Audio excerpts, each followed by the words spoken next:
So hello guys, welcome back to the channel. I hope you guys stick with me because I've got a lot to unpack. I've got a lot of things to talk about. So I hope that you at least stick through to the end because some of it's very important. I've actually been working on some pretty big things behind the scenes as a result of some of the deadly and you know, severe flooding that's been going on in south central Texas that doesn't really affect me directly, but it affects me. It affects all of us because it could happen to any one of us at any time. So I've got some things that I want to talk about in that video. I also have an update on some of the other issues that have been going on with my vehicle issue and my tools being held to the yard. I received a letter finally, and I want to read the letter to you guys because there's some stuff going on that's kind of shady. And I've got some motions in place that I'm going to file and some stuff that I'm going to do to fight back. I'm going to go ahead and play their game for now, but after I get my belongings back, then I'm going to file petitions and a tow hearing and all that. But I don't want to say the name because obviously if I do, you guys can research. You can probably find out exactly where I'm at. Some of you probably do, but I just don't want to say the name. But I'm going to read the letter from Company X. That's all I'm going to say right now. It says, the aforementioned vehicle was recently recovered by our agency, which is fine. And, but I mainly want to talk about the property. It says, the notification that personal property in the vehicle at the time of recovery will be removed, which I guess they can do that by law, inventoried and placed in a secure storage for 60 days.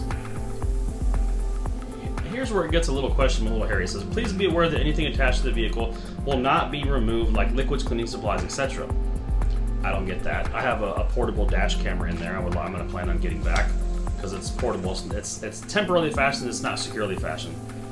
Perishable foods we throw away. That's understandable. They're going to throw that away. Illegal drugs and drug paraphernalia and firearms will be surrendered to local law enforcement. Go ahead. There's nothing in there anyways. If personal property is not claimed within 60 days, we will destroy your property. This is 100% illegal. They cannot do this. This is part of the things that I'm going to be filing in my motion, the claim, and I have it all right here. I'm going to cover it up in writing that they stated, so I have proof that they actually said it. So when I file my motion and we go into court and they say, oh no, we didn't say that, I've got this to prove that they actually did say that.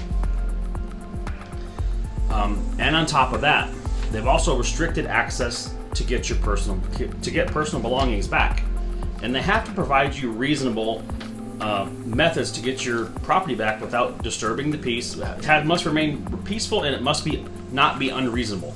And so far, this has been unreasonable because the only way that they've given me one way to get my belongings back, and that is I have to visit their website. I can't do it over the phone. I have to go to their website. I have to sign up for an appointment online. I have to pick a day that's available, which at that time was 4 days later. The only time available was 4 days later to get my belongings back, and then I'm submitting a request. It's not actually approved yet. They have to look at it and then send me an approval, not they approve my appointment or not. And there's also stated in here and over the phone that they would not release my property to me unless I had an appointment. This is also considered theft by deception and theft by conversion. This is also a violation. I live in Texas, so the state of Texas Occupation and Property Codes, this is a big blatant violation in which they've also claimed to me that they are exempt from. They don't have to follow those laws because they're different. That is not true. Everyone has to follow the laws. So this is the letter that I received. I'm supposed to pick my property up tomorrow. That's the 4th day after I made my appointment. And to top it off, if they don't notify you within 5 days of towing your vehicle, that is a violation. Anyone that tows your vehicle, they must give you written notice of the name of their company, contact information, and address. They kept this identity secret for 5 days. The limit's 5 days. It doesn't say 5 business days. The law says 5 days. And to top it off, I had to travel 40 miles to another company so that way they could put a piece of paper in my hand that had a name and a phone number on it. Basically had to require a release form, which is also a violation of Texas Occupations Code. They cannot require you to get a release form to retrieve your personal belongings. So this is all some stuff that's unfolding. It's not over yet. There's going to be some legal repercussions that I'm working on. But obviously you know when that starts. There's not a whole lot that I can talk about, which is why I'm mentioning some of it here today. So now that that's kind of out of the way and you guys kind of know what's going on, that was kind of the holdup. Not kind of, it is the holdup. And me wanting to do a giveaway. It's still rolling. It's just kind of slowed down. It's not on pause. It's still rolling. I'm still waiting on a few things. I've got a giveaway that I'm going to be launching. I've got some stuff that should be arriving here soon. And I have a website all set up, so that'll be announced more later on. So if you've been curious about that or following that, subscribe and like. I'll be posting more on that later. Now, the big issue, something that's important, and I feel this is important. Some of us are very fortunate enough to where we don't really live in flood zones. But the ones that do, at times when we least expect it, it can be very severe and very deadly. And just like what happened in Kerrville, in South Texas, and Hunt and Ingram and all these places down south in South Texas, the majority of these floods happened at night. And they happened at night when people were sleeping. And I've lived in places where you get flash flood notifications and warnings at night. You're like, oh yeah, I'm going to get a few inches of water outside. I'll just silence it and I'll go back to bed. It happens 100 times. You don't think twice about it. So there were people that actually openly come out and said, yes, this happened, but you know, it happens all the time. So I just silenced it and I went back to bed. And after seeing all of the, even if it's just one child, the fact that it was more than one child is much more heartbreaking and devastating, because as I'm scrolling and I'm looking at this, and it's kind of hard not to see. You can turn your head away, but it doesn't go away. And even if you're just seeing the aftermath, it's infused in your brain. It'll never go away. And I have young girls. A lot of us have young kids, whether it be girls or boys. I have 2 young girls.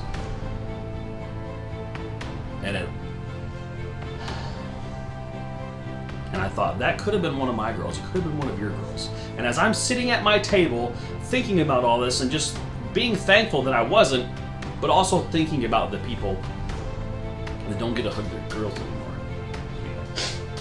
Sorry. Give me a minute. I think I was going to do it. Parents that don't get to hug their girls anymore. And the fact that I do, it just... I was sitting at my table and I felt helpless. What can I do? What can I do to not feel helpless? What if this happens again? They had nothing. And yes, a lot of places have things that are in place by the cities and governments to help alerts and warn of floods, but there's a lot of locations that don't, and they just don't. And I will say this, and I may get backlash, but if you're one of the people that wants to solely rely on townships and governments to save you in the event, then you might as well just buy your own casket, because it's not that reliable. So really the only way to secure your own safety is to take it into your own hands. So as I'm sitting here and I have all of this going on in my mind, and I got my 6-year-old sitting right beside me. If my 6-year-old was in this predicament, what could I do if I was hours away, 10 minutes away, 5 minutes, even if I was 30 seconds away and I could not get to her? What is something that would give her even a 1%, 3%, 5%, or even a 0.5% chance that she could have a few extra minutes? And it hit me. I came up with an emergency preparedness device that I'm still working on some applications for provisional patents, so I can't say a whole lot right now, and once I get that in place I'll reveal more, but I just want you guys to know that I'm working on something that's big. It's an emergency preparedness device that will hopefully change that game, and hopefully and I want to get this out to the public. I would like people to know about this, because I follow a lot of other YouTubes, and I like to think that the community of YouTube actually enjoys doing humanitarian works and projects, because so much of our subs in our community is built on the public and people. And if you don't want to help the people that follow you and the people that are supporting you, then why are you here? So I believe that there's a lot of that going on, and I don't want to be any different. I'm doing something. I'm working on something. I don't know how long it's going to take, because I've never filed a provisional patent, but I'm working on the paperwork right now.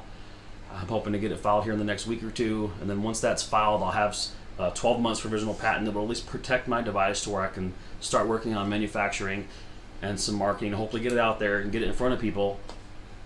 And I think this is going to change everything. It's revolutionary and it's groundbreaking, and from what I found, there are similar things like it, but what I've come up with, there's nothing like it on the market, and I want to make it affordable.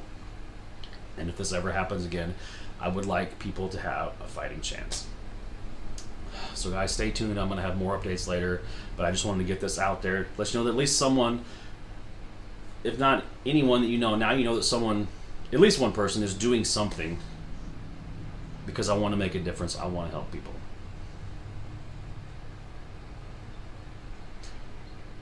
So if you guys haven't already, like I said, if you would hit the like, hit the subscribe, I would greatly appreciate it.